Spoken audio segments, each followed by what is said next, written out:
Good afternoon and welcome to the Midday News. Here's what we have in the bulletin. The mother of a member of the Jamaica Constabulary Force murdered in St. Catherine. St. James vendor caught in unsanitary act slapped with 6 charges. And later in sports, 9 Jamaicans down to compete in today's opening day of Diamond League finals in Belgium. Thank you for joining us. I'm Carrie Simpson. Here are the details. The police are now on the scene of a murder in Linstead, St. Catherine. TVJ News understands that the mother of a member of the Jamaica Constabulary Force, JCF, has been killed. The incident happened about 9:30 this morning in the community of Commodore. Currently, investigators are tight-lipped about the circumstances that led to the killing. We'll have more on this developing story in subsequent newscasts. A Westmoreland teen who was recently shot and injured has died. He was the lone survivor in a shooting incident in Grange Hill last month. Reports are that the deceased, 18-year-old Omarion Nesbeth of Truro District, was among 3 boys sheltering from the rain in Grange Hill when a gunman shot at them. A female who was also with them was unharmed. 15-year-old Jail J. Tomlinson and 18-year-old Ramesh Okan died on the spot while Nesbeth was taken to hospital for treatment. TVJ News understands he succumbed to his injuries this week. Another state of public emergency has been declared for Clarendon effective today. A statement from the Office of the Prime Minister said the declaration was sought on the basis of intelligence that was found that the ongoing feud between rival gangs in Clarendon has led to a surge in organized armed violence. Prime Minister Andrew Holness says the latest state of public emergency will build on operations conducted during August, which have resulted in the charge of 2 individuals for the Cherry Tree Lane act of terror.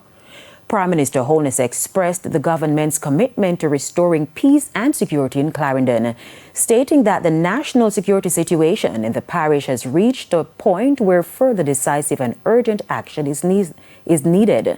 He says the initial August declaration was an operational success. However, new intelligence assessments have shown that an additional response is required.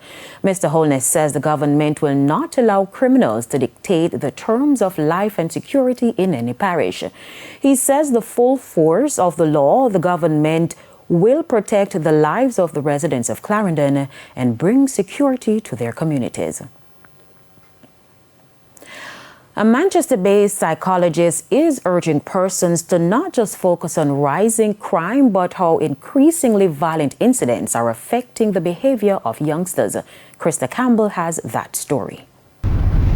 At a peace march in the now crime-plagued community of Christiana in Manchester on Wednesday, National Security spokesman Peter Bunting noted a 31% increase in murders up to September 10 this year over the same period last year. He said he was concerned not just because usually peaceful areas like Christiana and other parts of the parish were being targeted by criminals, but because murders across the island were trending downwards up to September 10 this year. Now, for psychologist Dr. Paul Blake, while rising crime in the southern parish in and of itself is a major issue, its impact on youngsters' behavior both at home and school should be given greater focus. One of the statistics that we find out of research that some colleagues and I are doing within some schools is that every 1 in 5 students, they are disruptive because they don't have anybody to talk to.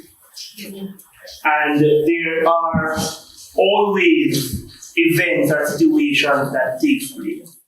He was speaking after the peace walk at a meeting held with community stakeholders at the Christiana Moravian Primary School, where a 27-year-old man was fatally shot minutes after dropping off his 5-year-old stepdaughter at school last Friday. The shooting last week at the school gate, for us as adults, it might mean nothing. It might mean it's just another shooting. It's just how Jamaica is. But for a student, it might be the first time they're experiencing something like that. And students or children respond in different ways. So a child who was outspoken based on that traumatic event might now be withdrawn. A child who was withdrawn out of that traumatic event might now be outspoken and unable to sleep, having eating disorder. And noting the foiling of several suicide attempts by students in recent time, he stressed the need to provide safe spaces for youngsters to freely speak about issues affecting them. Krista Campbell, TVJ News. A St. James Market vendor who went viral on social media after she was caught urinating in a container at her stall outside the Charles Gordon Market has been charged.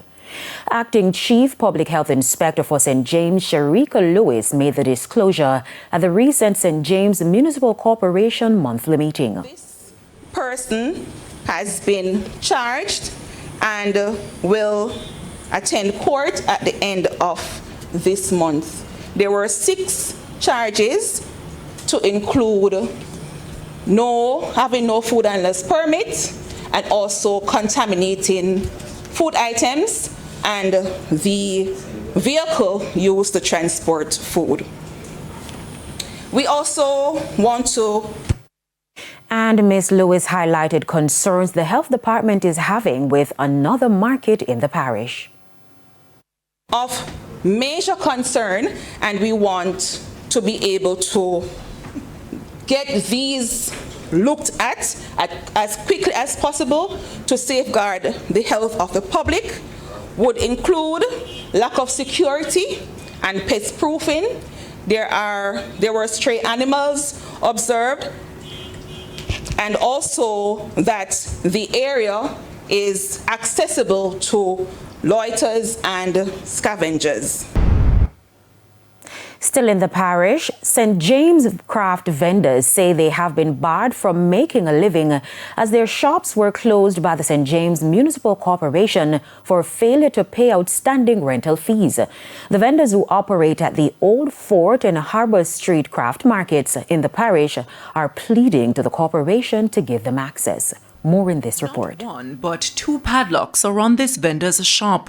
One belongs to her, but the other was placed there by the St. James Municipal Corporation 2 weeks ago. The corporation says the vendors owe in excess of 23 million Jamaican dollars, and so action was taken.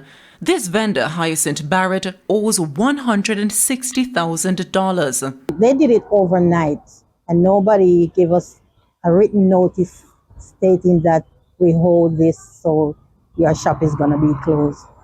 I just came and I looked and I saw another lock on my shop. The craft markets are tourist hotspots, especially those who often visit when cruise ships dock in the parish. The vendors claim they attempted to make down payments on more than one occasion. Well, I went there was to pay a part, but they are collecting the full amount. She says she owes $150,000, but she made an attempt to pay more than half the amount. When TVJ News spoke with Mayor of Montego Bay, Richard Vernon, on the issue, he quickly refuted those claims. There's no truth to persons being rejected if they come with half of the payment. We collect all the money that they can provide at the time. However, they have to ensure that they pay the money in full before the shop reopens. Vernon stressed that the lack of payment by the vendors persists from as far back as 2019. However, he noted that a waiver was given during the COVID-19 pandemic and vendors were not required to pay. Instead, grants amounting to $40,000 were distributed to the vendors from the Tourism Product Development Company TPDCO and the Urban Development Corporation UDC. He says the corporation has extended the olive branch several times to meet their needs, and from 2020 to date, the corporation has subsidized the market's operation for over $50 million. This year we decided that things have to change, and we have to run the market as it ought to be run. Our only obligation, apart from helping to promote the the space as a tourism spot and a place of interest is that of landlord, and we have to provide a conducive operation space for them to operate. And to do that, we have to collect the necessary revenue. Nakinski Robinson, TVJ News. It's time for a break. Stay with us. More local stories when we return.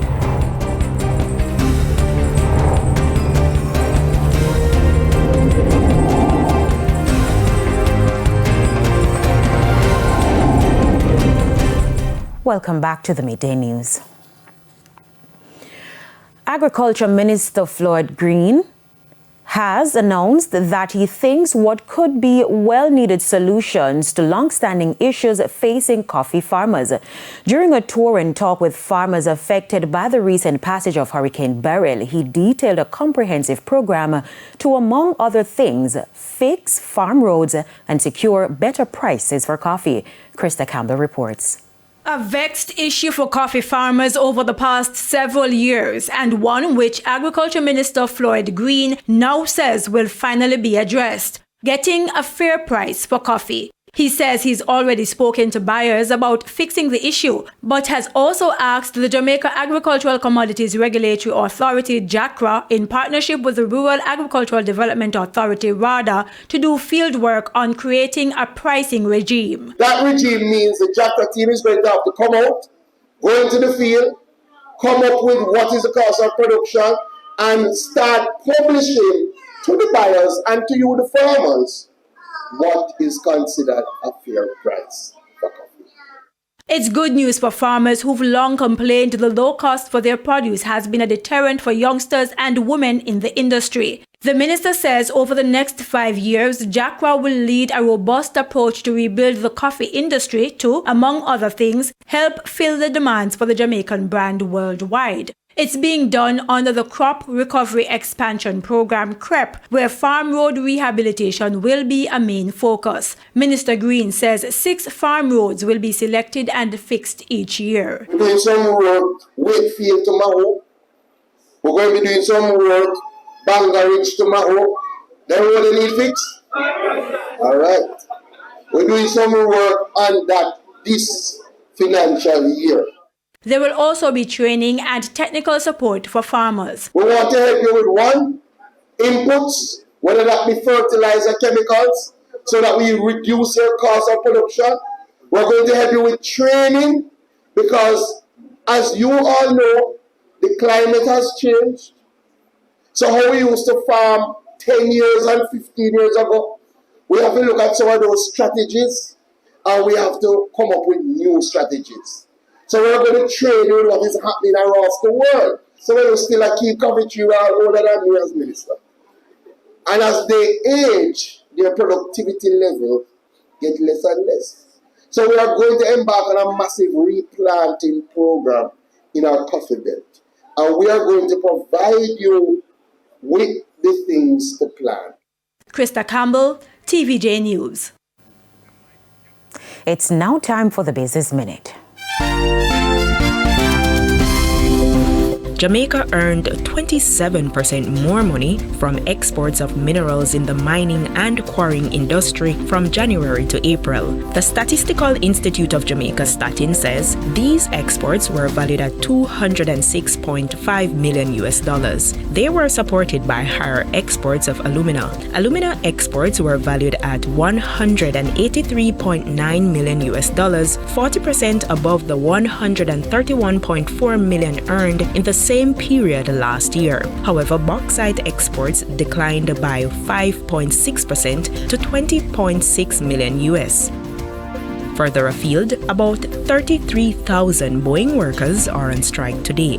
That's after union members overwhelmingly voted down a proposed contract and authorized the walkout that started overnight. The strike affects workers at facilities in multiple states. The rejected contract lists a 25% raise spread out over 4 years. Boeing says that's its largest ever general wage increase, but many workers say it's not enough. Some say there are upset union negotiators settle for less than the 40% they had wanted. And that's it for the Business Minute. I'm Raquel Porto. Time now for the top regional and international stories. UNICEF has warned that violence in Haiti is endangering the education of over 100,000 displaced children in the south, with many schools closed and others unable to accommodate the influx. The organization is working with the Haitian government to address the crisis, but need $87 million, having raised only $5.4 million so far. Meanwhile, the UN Food and Agriculture Organization is reporting that escalating violence and displacement have severely impacted agriculture, leaving about 5 million people in acute hunger and requiring $48 million for emergency assistance. On the international scene, the Centers for Disease Control and Prevention (CDC) states that booster shots for the Mpox vaccine are not currently needed in the US, as the overall risk remains low and local health departments report few cases this year. They recommend vaccination for those exposed to the virus or at higher risk. However, a new study suggests that immunity from the vaccine may wane within a year, raising questions about the potential need for boosters to maintain strong immunity. And those were the top regional and international stories. I'm Nakinsky Robinson.